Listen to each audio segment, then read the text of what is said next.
네, 오늘은 본문 말씀으로 결단하라라는 제목으로 하나님 말씀 전하도록 하겠습니다.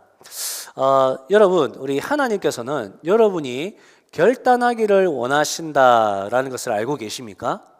하나님은 여러분이 결단하기를 원하십니다. 열왕기상 18장에 보면 이스라엘 왕 아합 왕이 있고 또 그 백성들이 하나님을 버리고 바알이라는 우상을 숭배합니다. 그로 인해서 나라가 가뭄에 들고 또 온 백성들이 고통을 받게 되죠. 그때 엘리야라는 이 선지자가 아합 왕에게 가서 이야기합니다. 왕이여, 나라가 이 모양 이 꼬라지가 된 것은 왕과 백성들이 하나님을 버리고 우상을 숭배하기 때문입니다. 갈멜산에 바알 선지자들을 다 모아주십시오. 내가 그들과 대결을 해서 누가 진짜 하나님을 섬기는지 보여드리겠습니다. 그래서 갈멜산에서 이제 하나님을 섬기는 제사장과 바알을 섬기는 제사장이 이제 한판 붙는다고 하니까 그 제사장들뿐만 아니라 이 사람들이 많이 몰려들었습니다. 여러분, 세상에서 제일 재밌는 구경이 무슨 구경? 싸움 구경. 그래서 싸움 구경을 하러 모여든 거죠. 그때 이제 엘리야가 그 구경하러 온 백성들에게 그 이야기를 합니다. 너희들은 언제까지 양쪽 다리를 걸치고 머뭇거리고 있을 것이냐? 여호와 하나님이 참된 하나님이라고 생각되면 여호와 하나님을 따르고 바알이 참된 하나님이라고 생각되면 바알을 따라라. 어디서 머뭇거리고 있느냐? 어디서 하나님과 다른 것들과 이 저울질을 하고 있느냐? 무슨 말입니까? 결단하라는 거죠. 결단해라. 구약에만 이런 말씀이 있는 게 아닙니다. 신약 성경에 이런 말씀이 있습니다. 예수님께서 하신 말씀인데 라오디게아라는 지역에 있는 교회의 성도들에게 하신 말씀입니다. 나는 너희들이 어떤 삶을 살고 있는지 알고 있다. 나는 너희들의 행위를 알고 있다. 너희는 나를 너무 미워해가지고 너무 나를 차갑게 대하는 것도 아니고 너희는 나를 너무나 뜨겁게 사랑해가지고 또 나를 기쁘게 하는 삶을 사는 것도 아니다. 너희들의 믿음과 삶은 미지근하다. 차갑지도 뜨겁지도 않다. 너희들이 미지근하니까 그렇게 차지도 뜨겁지도 않으니까 내가 너희들을 내 입에서 토하여 내버리겠다. 너희들 너무 역겹다. 무슨 말씀입니까? 예수님께서 성도들에게 결단을 요구하시는 거죠. 예수님을 믿는다고 하면서 결단하지 않고 살아가는 그런 사람들 어떻다는 겁니까? 예수님이 나 역겹다 이 이야기를 하시는 거예요. 그래서 뭐 해라? 결단해라. 오늘 본문 1절에 보면 이 시기에 제자들이 점점 왕성했다라고 이야기합니다. 점점 풀어났다라고 이야기합니다. 이 시기가 어떤 시기입니까? 예수님의 12제자들을 이제 주로 사도라고 하죠. 사도들이 예수님을 이렇게 세상에 전하니까 많은 지도자들과 많은 그 리더들이 이 제자들과 교인들을 핍박하기 시작했습니다. 그렇게 핍박함에도 불구하고 이 교인들이 너무나 기뻐하면서 하나님이 우리를 이렇게 높이 평가해 주시는구나. 우리가 이렇게 예수님을 전할 때 핍박받아도 될 정도로 귀하게 생각해 주시는구나. 그러면서도 계속 예수님이 우리의 구원자라고 가르치고 전도하기를 쉬지 않던 그때에 무슨 일이 일어납니까? 제자들이 점점 풀어났다라고 이야기합니다. 그리고 2절에 보니까 또 12사도가 제자들을 불러놓고 이야기했다라고 이야기합니다. 또 7절에 보니까 예루살렘의 제자들의 수가 부쩍 늘어났다라고 이야기합니다. 여러분, 제가 강조하고 싶은 것은 왜 교인이 아니지? 왜 그냥 일반 성도가 아니지? 제자라고 이야기합니다. 제자. 교회 출석하는 사람들이 많아졌다 이렇게 말하지 않고 제자가 점점 불어났다라고 이야기를 합니다. 왜죠? 제자들이 우리가 말하는 진짜 그리스도인이라는 거죠. 제자들이 진짜 하나님의 자녀가 된다는 거죠. 제자들이 진짜 하나님을 믿는 사람들이라는 겁니다. 그래서 우리 예수님도 뭐라 그랬어요? 너희들 나가서 제자 삼아라. 제자 삼아라. 어중이 떠중이 불러 모아서 여기 가득 채워라 이렇게 하지 않으시고 가서 제자 삼아라. 여러분, 제자가 누굽니까? 제자는 팬이 아닙니다. 팬인가 제자인가라는 책에 보면 팬에 대해서 이렇게 이야기합니다. 팬은 누군가를 열정적으로 좋아하는 사람이다. 팬은 맨몸에 페인트 칠을 하고 축구장에 가는 사람들입니다. 팬은 관람석에 앉아서 자기 팀을 응원하죠. 팬은 선수가 사인한 그 운동 셔츠를 벽에 걸어두고 자동차 뒤에 여러 가지 범퍼 스티커를 붙이고 다닙니다. 하지만 팬은 그 경기장 안으로 들어가지 않습니다. 팬은 경기장에서 땀을 흘리면서 운동하지 않습니다. 팬은 선수들에 대해서 모르는 건 없죠. 그 선수들이 가지고 있는 어떤 자질, 또 오늘 그 선수가 몇 골 넣었다, 총 몇 골 넣었다, 총 몇 개의 어시스트를 했다, 선수들의 최근 기록까지 다 알고 있습니다. 하지만 팬은 선수들을 위해서 희생하지 않습니다. 만약 자기가 응원하는 팀이나 그 선수가 자꾸 못하게 된다든지 자꾸 패하게 되면 아니 그 운동 경기를 볼 마음이 없잖아요. 그러니까 팬은 그 팀을 바꿔버리기도 합니다. 그걸 팬이라고 하는 거예요. 그럼 제자는 누굽니까? 제자는 말만 하는 사람이 아닙니다. 제자는 예수님을 믿는다고 말만 하는 사람이 아니라 예수님을 믿는 믿음으로 살아가는 사람, 행동하는 사람입니다. 예수님을 믿기 때문에 희생하고 헌신하고 섬길 수 있는 사람입니다.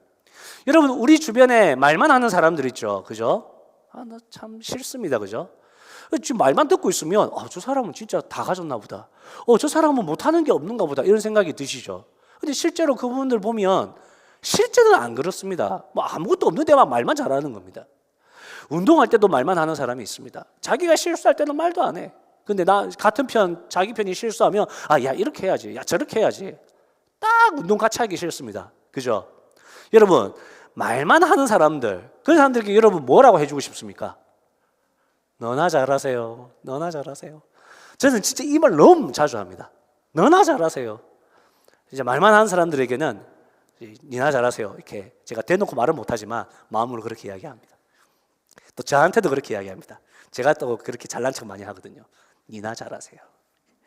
그런데 제자들은 예수님을 믿는다고 말만 하지 않습니다. 그들은 입술로 고백할 뿐 아니라 행동으로 말하죠. 삶으로 말을 합니다.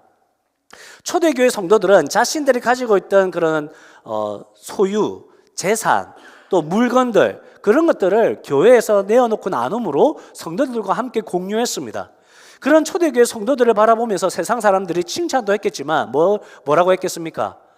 아유, 저 바보들, 왜 돈을 그렇게 쓰냐?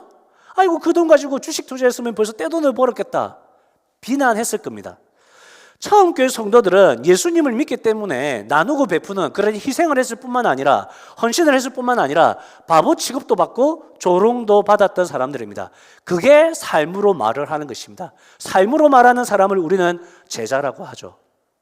또 제자가 누굽니까? 제자는 지식이 많은 사람이 아니라 예수님과 친밀한 사람입니다. 팬은 자기가 좋아하는 연예인들의 사진을 이제 방에 걸어두죠. 또 그들의 신곡이 나오면 다 이렇게 사가지고 들어봅니다.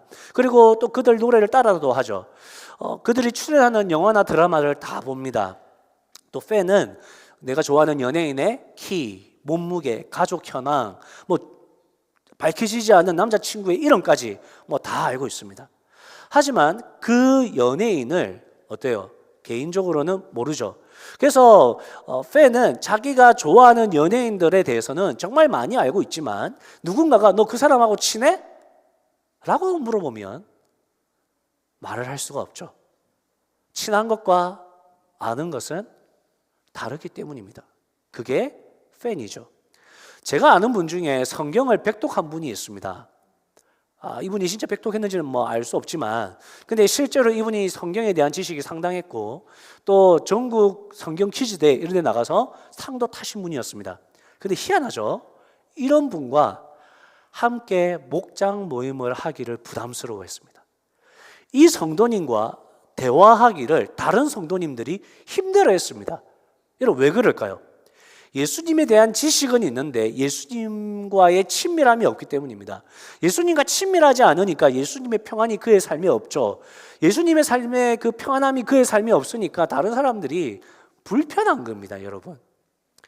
예수님 시대도 이런 사람이 있습니다. 다 같이 읽어볼게요. 시작. 이 백성이, 예수님이 바리새인들한테 한 말입니다. 여러분, 바리새인들이 누구죠? 성경을 가르치는 사람들입니다. 성경 박사들도 있습니다. 성경이 하나님의 말씀이고 성경이 하나님의 마음인데, 그러면 성경에 대한 지식이 많으면 많을수록 여러분 어떻게 돼야 정상입니까? 예수님과 더 친밀하고 하나님을 더 닮아가는 거. 여러분 그게 정상입니다. 지식이 많다고 안 좋다는 말을 제가 드리는 게 아닙니다. 지식이 많으면 좋죠. 그러면 어떻게 돼요? 더 예수님 닮고 더 사랑하고 더 평안을 누리고 더 나누고, 그게 정상인 거죠. 근데 바리새인들은 그렇지 않았다는 겁니다. 하나님에 대한 지식만 있을 뿐 하나님과 친밀한 사람은 아니었다는 거죠. 여러분, 그러면 사람이 사람과 친밀해지기 원한다면, 우리가 하나님과 친밀해지기 원한다면 어떻게 해야 됩니까? 여러분의 삶 속에서 하나님과 개인적으로 만나는 시간이 있어야겠죠. 그래서 말씀 묵상 시간을 개인적으로 가져라라고 이야기하는 거예요. 그 누구도, 그 어떤 사람도 개인적인 만남 없이 친해질 수 없습니다. 여러분이 저하고 왜 안 친합니까? 인스타를 마팔 안 해서 그랬습니다. 인스타 마팔을 하셔야죠. 개인적으로 카톡으로 대화를 많이 안 해서 그렇습니다. 또 개인적으로 우리가 만남이 적어서 그렇습니다. 그럼 여러분 어떻게 하면 친해지겠습니까? 개인적으로 만나야 되겠죠. 마찬가지입니다. 하나님과 여러분 사이에 둘만의 만남이 시간이 있어야 되겠죠. 하나님과 여러분 사이에 둘만의 대화 시간이 있어야 되겠죠. 그래서 어떤 일들이 일어납니까? 하나님과 여러분만이 아는, 둘만이 아는 그런 추억이 쌓여져 가야 되는 거예요. 하나님, 제가 청년의 때에 정말 되는 일이 없고 정말 배우자도 만나지 못하고 직장도 안 되고 이래서 그냥 다 포기하고 그냥 한 해 그냥 하나님께 올인했더니, 하나님께서 그 한 해 동안 너무나 많은 은혜도 주셨고 그 다음에 또 직장도 구해주시고 또 남자친구도 만나게 하시고 하나님 너무 많은 것을 해주셨어요. 제가 하나님이 하신 것을 알아요. 내 인생에 어두웠던 그 시간들을 내가 하나님께 보냈더니 하나님께서 내 인생을 풀어주시더라라는 그런 나의 그 기억, 나의 그 추억들이 뭐예요? 하나님과 나를 친밀함으로 묶어주는 거죠. 그래서 결국 나의 고백은 무엇입니까? 우리 아빠의 하나님, 우리 엄마의 하나님이 아니라, 내 친구의 하나님이 아니라 나의 하나님, 나의 예수님, 나의 성령님이 되어야 되는 것이죠. 에드워즈라는 사람이 있습니다. 이분이 이제 교회는 출석했는지 모르겠는데 하나님은 알고는 있었지만 하나님을 뒤로 하고 돈 버는데 열심히 내고 여가 생활에 열심히 내고 재밌게 사는데 열심을 내는 분이었는데, 놀러 갔다가 차에 불이 나서 이분이 전신 화상을 입고 이 손가락 7개를 절단하게 됩니다. 그리고 이제 또 그 당시에 또 의학 기술이 좀 발달해서 다행히 기증자가 있고 해서 손가락 7개를 이식 수술하고 또 전신 화상 입은 것을 치료하는 그런 과정을 겪습니다. 여러분, 말만 이렇게 짧게 들어도 여러분 상상해 보면 이분이 그 겪어야 하는 그 치료 회복의 그 고통의 기간들이 얼마나 어마어마하고 무서웠는지는 아마 다 상상하실 수 있을 것입니다. 이분이 그 모든 과정들을 다 겪고 나면서 이런 고백을 합니다. 그날 화재 속에서 내가 죽지 않은 것이 기적이라고 말하는 사람이 많다. 맞는 말이다. 하지만 사실 나는 그 화재 속에서 죽었다. 실제로 죽었다. 그날 10사람은 죽고 3사람이 살아났다. 그날 나는 나의 삶의 통제권을 하나님께 넘겨드렸다. 이제 내 삶의 주인은 내가 아니다. 내 모든 것을 예수님 앞에 내려놓았다. 요즘도 아내와 나는 하나님의 영광을 위해 쓰임받게 해달라고 날마다 기도한다. 미친 소리처럼 들릴지 모르겠지만 예수님을 모른 채로 건강하게 사는 것보다 고통과 장애를 통해서라도 예수님과 친밀한 관계를 얻는 편이 훨씬 낫다. 내 이름은 리치 에드워즈이다. 나는 페니 아니다. 여러분, 오늘 하나님께서 여러분에게 요구하시는 첫 번째 결단은, 너 페니야? 너 제자야? 너 뭐야?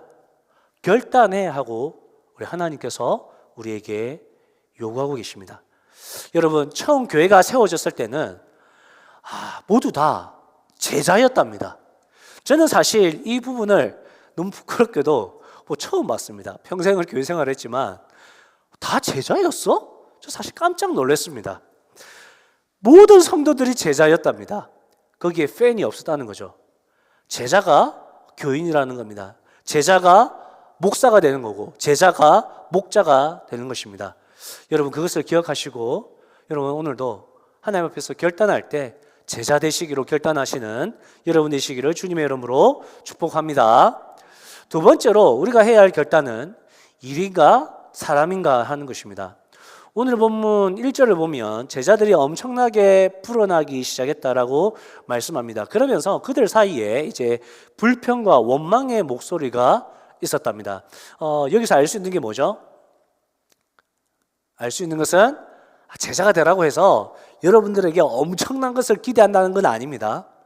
우리가 제자로 살아가셔야 됩니다. 여러분은 팬이 되면 안 됩니다. 라고 해서 그 말이 여러분들에게 신앙적으로 하나님을 섬기는 데 있어서 완벽해지셔야 됩니다. 온전한 사람이 되어야 됩니다. 죄 지으면 안 됩니다. 이런 말을 하는 게 아니라는 거죠. 그죠? 뭐 하라는 겁니까? 제자 되기로 결단해라. 결단하고 살아가면 된다. 제자로 결단하고 살아가는 그 목표, 그 방향, 그 몸부림, 그 노력, 그 과정을 하나님이 기뻐하신다.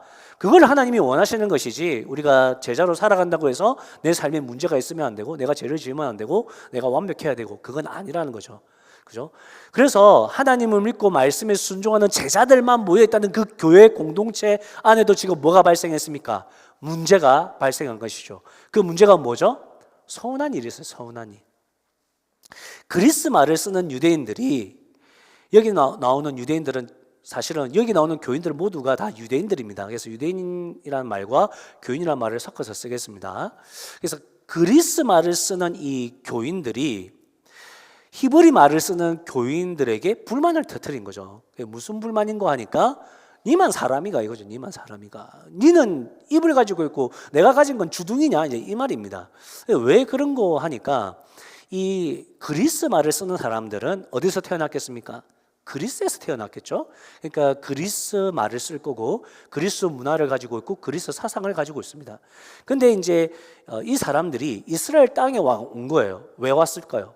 자기가 원래 유대인이니까 이제 마지막은 이제 유대 땅에서 보내리라 이렇게 생각을 하고 유대 땅 고향으로 돌아온 건데 이제 거기서 예수님을 믿고 이제 제자가 되어서 교회 안에 있는 거죠.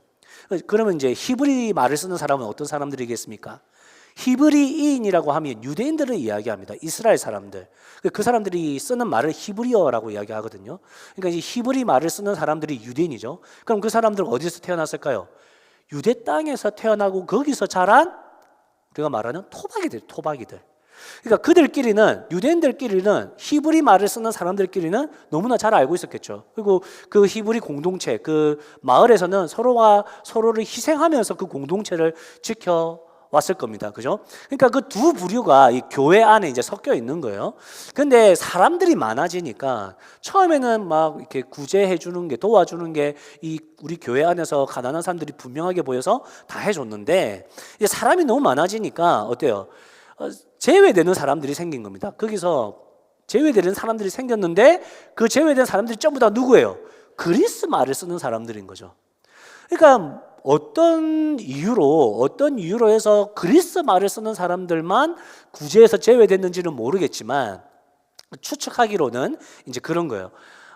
히브리 말을 쓰는 사람들은 다 잘 알죠. 그렇다 보니까 우리 안에 과부가 누군지 알아. 가난한 사람들이 누군지 아니까 그들은 다 그냥 이렇게 뭐 눈에 안 보고 뭐 리스트 안 보고도 나눠줄 수 있는 거죠. 근데 이제 그리스 말을 쓰는 사람들은 또 잘 모르니까 또 언어도 안 되니까 잘 몰라서 이렇게 놓쳤다 이렇게 보는 경우도 있고 또 어떤 경우는 이제 이 구제하는 이 시스템이 마치 우리가 연금을 받는 것과 같아서 유대 공동체는 이미 오래전부터 그 마을이나 이 교회 공동체 안에서 헌금이나 이런 자기 물질을 많이 내어놓으면서 이렇게 그 자기들이 쉽게 말하면 텍스를 잘 쌓아 놓은 거죠.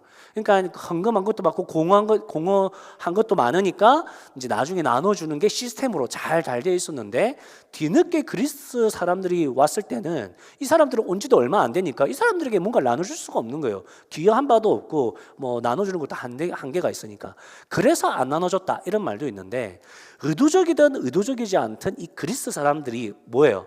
그리스에서 온 유대인들이 뭐예요? 마음이 상했다는 게 중요합니다. 여러분 교회는 그런 게 중요한 게 아니에요. 누군가가 마음이 크게 상했다는 게 중요한 거예요. 교회는 다른 사람은 세상에서는 뭐 이런 거 저런 거 따져가지고 야, 네가 그게 서운할 일이야? 이럴 수도 있지만 교회는 그렇지 않아요. 내가 마음이 상해서 이게 교회에서는 크게 여겨지는 겁니다. 그래서 이제 한두 사람이 그런 게 아니라 그리스어를 쓰는 많은 사람들이 그렇게 서운하게 된 거죠. 여러분, 이런 경우 우리 안에 있을 수 있을까요? 우리 안에 있을 수 있습니다. 어떤 경우가 있을까요? 영어를 쓰는 사람, 한국어를 쓰는 사람. 사실 말하지 않지만 영어를 주로 쓰는 우리 요 안에 있는 성도님들이 우리 교회가 이것도 나는 영어 쓰는 사람인데 나는 그래도 우리 교회에 그래도 영어 쓰는 사람이 몇 분 계신데 영어라는 건 너무 적다.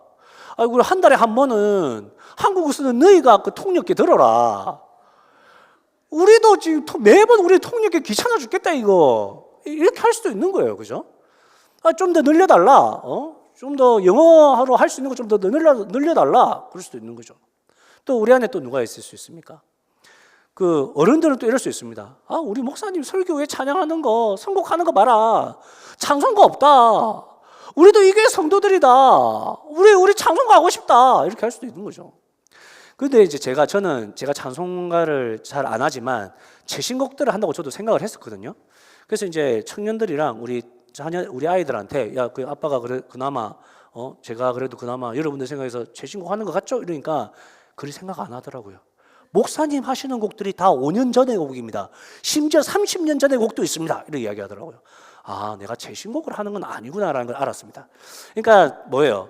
젊은 사람들은 젊은 사람들대로, 또 어른들은 또 어른들대로 다 서운하게 여기고 따지고 들면 다 서운해할 수 있는 것들이 많다는 거죠.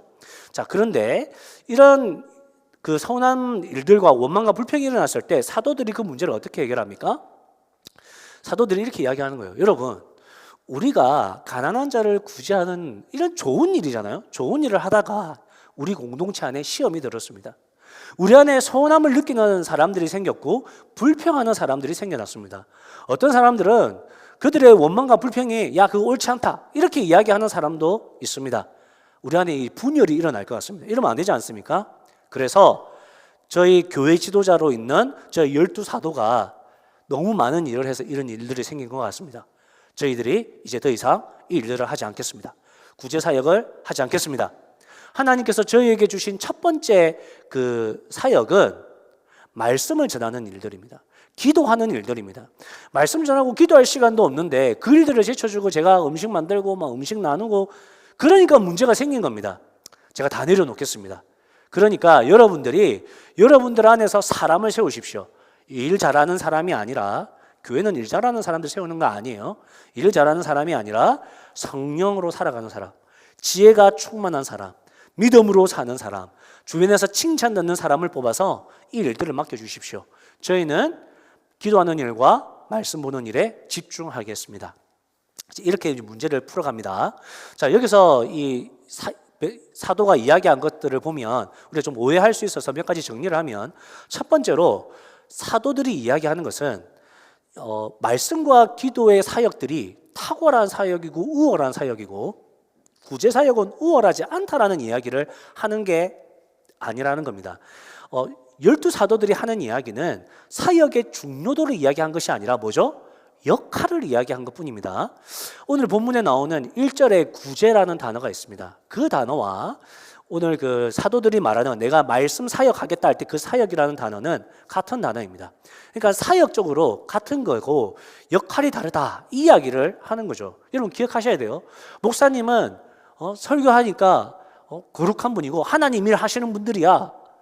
그러면 우리는 주방에서 일을 하니까 우리는 세상 일을 하고 사람 일을 하는 사람들이야. 음식 만드는 일을 하는 거니까 여러분 그거는 여러분 잘못 생각하신 겁니다.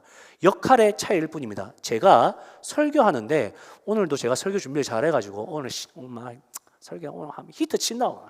사람들 오늘 다 죽어요. 쓰러진다 오늘. 이러면서 제가 여러분들에게 내가 뭔가를 자랑하려고 내 가르치려고 들고 내 지식을 드러내려고 제가 설교를 하면 그건 뭡니까? 여러분들 볼 때는 그렇게 모르시겠지만 하나님 보실 때는 제가 사람의 일을 하고 있는 거죠. 제가 제 자랑하는 거니까.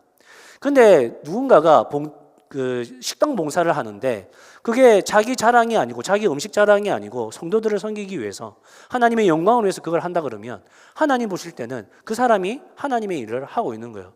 여러분 중요도가 아니라 역할의 차이라는 것을 기억하면 될 것입니다. 두 번째로 이 말씀에서 우리가 또 정리할 게 있는데 그게 뭐냐면 우리에게 주어진 책임과 권한이 우리의 힘이 되어서는 안 된다는 것입니다. 특히 교회는 그렇습니다. 우리에게 주어진 책임과 권한이 힘이 되어서도 안 되겠지만 또 뭐가 되어서만 안 되겠습니까? 부담으로 여겨서도 안 됩니다. 사실 사도들이 문제를 쉽게 해결할 수 있었습니다. 여러분 이 문제 쉽게 해결해 보십시오. 어떻게 하면 됩니까? 미안하다 한마디면 끝입니다.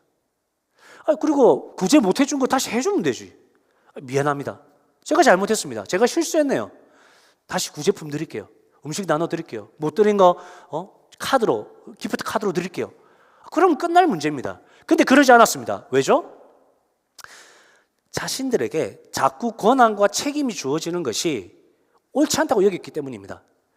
여러분, 그 권한과 책임은 사실 파워가 될 수 있습니다. 왜죠? 여러분이 구제품을 나눠줄 수 있다고 생각해 보십시오. 여러분에게 제가 우리 교회 구제들 담당이다 해보십시오. 여러분들이 원하는 사람들 구제할 수 있는 겁니다. 그게 권한과 책임이 아니라 힘이 되어버릴 수 있는 거죠. 사도들이 구제품을 나눠줄 수 있다. 사도들이 이러는 거예요. 자, 오늘부터 과부의 기준을 바꾸겠습니다. 65세 이상이었는데 오늘부터 80세 이상. 자기들 마음대로 바꿔버릴 수 있는 거죠. 80세 이하는 다 일해서 먹고 사십시오. 뭘 지금 이렇게 의학이 발달한 100세 시대에 이러면서 자기들이 마음대로 바꿔버릴 수 있는 겁니다. 자기들이 원하는 사람 구제할 수 있는 거죠. 사도들은 그런 위험을 피했다는 것입니다. 여러분 기억하셔야 됩니다. 나에게 주어진 책임과 권한이 나에게 주어진 힘이 되는 것을 조심하셔야 됩니다. 제가 참고로 하나 말씀드리면 우리 교회에 있는 물품들을 제가 많이 구입합니다. 제가 최대한 정말 철저하게 저의 것과 교회 것을 구분합니다. 해피하우스 가면 여러분들이 거기 있는 게 다 교회 것 같죠? 아닙니다. 제 게 많습니다. 여러분들은 모르겠지만 제 것과 교회 것을 저는 정확히 구분하고 있습니다. 냉장고 안에 있는 건 다 제 겁니다. 그리고 책도 다 제 겁니다. 그리고 제가 제 거지만 교회에 기증한 것들이 있습니다. 그것들은 제가 그냥 다 기증했습니다. 뭐 제가 그 정도로 마음이 넓은 사람입니다. 교회 물품을 살 때 이게 교회 건지 내 건지. 근데 여러분 제 입장에서 여러분 보시면 교회 거하고 제 거 구분 안 갑니다. 안 갑니다. 원래 안 갑니다. 그리고 우리처럼 아직은 조직이 완벽하지 않고 규모가 확 늘어나지 않으면 지금 이 애매한 상황에서는 저하고 교회는 구분이 안 갑니다. 제게 제 거고 교회 게 교회 거, 교회 게 제 거고 교회 게 제 거고 교회 것이 교회 거고 엉망진창이다. 하여튼 그리 됩니다. 근데 저도 그런 위험을 알기 때문에 제가 여러분 생각해 보십시오. 제가 쓸 건데 교회 물건 살 때 여러분 그 체크할 때마다 투비를 해달라고 코스트코 가가지고 투비를 해달라고 매번 이야기해야 됩니다. 교회 물품 사러 가가지고 그런 것도 쉽지 않습니다. 대충 해가지고 대충 계산해가지고 내 거 막 대충 받고 막 이렇게 하고 싶기도 한데 최대한 구분하는 겁니다. 왜? 나에게 교회를 등지고 힘이 생기지 않도록 그렇게 하는 겁니다. 통역팀 죄송합니다. 지금까지 애드립이었습니다. 하여튼 그렇습니다. 여러분 그래서 우리에게 주어지는 책임과 권한이 우리의 힘이 되도록 해서는 안 된다는 거죠. 따라서 교회는 일을 적게 해도 됩니다. 일을 안 해도 됩니다. 맡길 수 있는 사람을 세워서 그에게 책임과 권한을 부여하는 거죠. 교회 입구에서 안내하시는 분은 우리 교회 등록하시는 분들은 다 교회에서 이렇게 입구에서 안내하셔도 됩니다. 안내하실 때 여러분들이 대충 한다고 해서 교회가 혼을 내지는 않습니다. 안내하는 분들은 책임이 크지 않습니다. 반갑습니다. 주고 딱 주고 아무 말 안 합니다. 괜찮습니다. 그런데 웬만하면 할 수만 있다면 여러분 일주일 동안 우리가 환대받으면서 이렇게 사람들이 기뻐하면서 반갑습니다 이렇게 해주는 그런 직장이나 우리가 사는 공동체가 많이 없습니다. 그래도 교회 올 때 안내하시는 분들이 이렇게 밝게 맞아주시면 좋죠. 근데 꼭 그래 안 해도 됩니다. 안 한다고 해서 자르지는 않습니다. 왜죠? 이 안내하는 거는 책임과 권한이 크지 않기 때문입니다. 거기에 대해서는 좀 자유롭죠. 근데 재정부나 운영위원회나 디렉터나 각 팀 부장님들은 좀 다릅니다. 교회를 잘 섬긴다고 교회가 그에 따르는 물질적 보상을 하는 것도 아니고 사람들로부터 큰 칭찬을 받는 게 아닙니다. 교회에 직분이 있으면 있고 중한 자리를 맡을수록 누군가가 더 인정해 주지 않습니다. 오히려 더 도마 위에 올라서 험담거리가 될 수도 있습니다. 그렇기 때문에 교회는 정말로 제자를 세워야 됩니다. 제자를 세워야 그들이 하나님의 은혜로 이 사역들을 감당해 갈 수 있는 겁니다. 만약 감당할 수 있는 분들이 없다, 그럼 그 일을 안 하면 되죠. 일이 먼저가 아니라 사람이 먼저입니다. 제자들은 그걸 알았습니다. 이 일이 먼저가 아니라 사람이 먼저다. 사람을 세울 수 있다면 사람을 세워서 이 공동체를 세워가야 한다라고 생각한 거죠. 그러면서 그 제자들이 어떤 사람들을 세웁니까? 3절과 5절에 보니까 성령이 충만한 사람. 한마디로 하면 성령이 충만한 사람 7명을 뽑아서 그들을 하나님의 일을 하게 하는 것입니다. 여러분, 성령이 충만한 사람, 성령으로 살아가는 사람, 어떤 사람입니까? 어떤 사람이죠? 자기 힘으로 살지 않는 사람입니다. 자기 실력으로 살지 않는 사람입니다. 자기 생각과 자기 의지를 내려놓은 사람입니다. 성령으로 사는 사람은 사람 앞에서 굽신거리는 사람이 아닙니다. 성령으로 사는 사람은 하나님을 바라보며 하나님을 의지하며 살아가는 사람입니다. 그래서 하나님을 의지한다는 게 뭐죠? 말씀을 의지하는 거죠. 그래서 성령의 사람은 말씀을 붙잡고 살아갑니다. 성령의 사람이 말씀을 붙잡고 살아가려고 하는데 계속 내 생각과 내 힘이 자꾸 드러나죠. 그러니까 어떻게 해요? 계속적으로 회개하는 사람입니다. 회개하면서 자신의 주도권을 계속적으로 내어드리면서 성령님을 붙잡으려고 몸부림치는 거죠. 성령님, 저는 못합니다. 성령님, 저는 겁도 많고 힘도 없습니다. 이렇게 가슴 뛰는 거 보십시오. 제가 이 일들을 하려는데, 하나님 맡겨주시는 일들을 감당하려 하는데 너무나 마음이 어렵습니다. 저를 좀 도와주십시오. 예수님만 보게 해주십시오. 성령님의 능력으로 나아가게 해주십시오.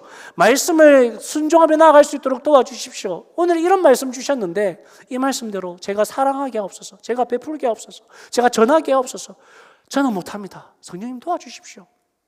그렇게 성령님을 의지하며 나아가는 사람, 그런 사람들에게 어떤 역사가 나타납니까? 성령의 능력으로 마침내 아버지를 용서했습니다. 성령의 능력으로 마침내 40kg을 빼고 담배를 끊었습니다. 성령의 능력으로 외도를 일삼던 전 남편을 용서했습니다. 성령의 능력으로 아프리카의 남자아이 2명을 입양했습니다. 성령의 능력으로 마약 중독을 이겨냈습니다. 성령의 능력으로 영상을 끊었습니다. 성령의 능력으로 찬양 시간에 되는 이 올라오는 이 부담감들을 극복했습니다. 성령의 능력으로 가정이 회복되었습니다. 성령의 능력으로 부담스러운 일과 부담스러운 사람들을 하나님의 사랑으로 덮어버렸습니다. 성령의 능력으로 절대 악의를 가질 수 없다는 그런 상황에서도 성령의 능력으로 임신했습니다. 성령의 능력으로 살아갈 때 성령의 능력이 나타나는 것을 우리 삶에 목도하는 것입니다. 여러분, 결단하셔야 됩니다. 나는 일 잘하는 사람이 될 것인가? 교회에 자꾸 일을 하는 그런 성취감 있는 그런 교회로 만들어갈 것인가? 아니면 내가 성령의 사람이 될 것인가? 내가 성령으로 살아가는 사람들을 세우는 교회가 될 것인가? 일인가? 사람인가? 결단하셔야 됩니다. 부디 여러분, 이 하나님의 요청에 현명한 결단을 하셔서 성령의 사람으로 우뚝 서시고 성령의 사람을 세우는 일과 하나님의 꿈을 이루는 그런 일들의 제자로 동참하시는 여러분 되시기를 주님의 이름으로 축복합니다. 네, 우리 오늘 말씀은 하나님께서 결단하라는 말씀을 주셨습니다. 우리에게 팬이 될 건가, 제자가 될 건가, 일을 하는 사람이 될 건가, 성령의 사람이 될 건가. 우리의 결단은 할 수 있지만 우리의 힘으로 감당할 수 없습니다. 그래서 성령의 사람이 되리라, 성령을 의지하리라, 그런 고백을 담아서 내가 매일 기쁘게 우리 이 찬양 우리 손뼉 치면서 힘차게 해보겠습니다.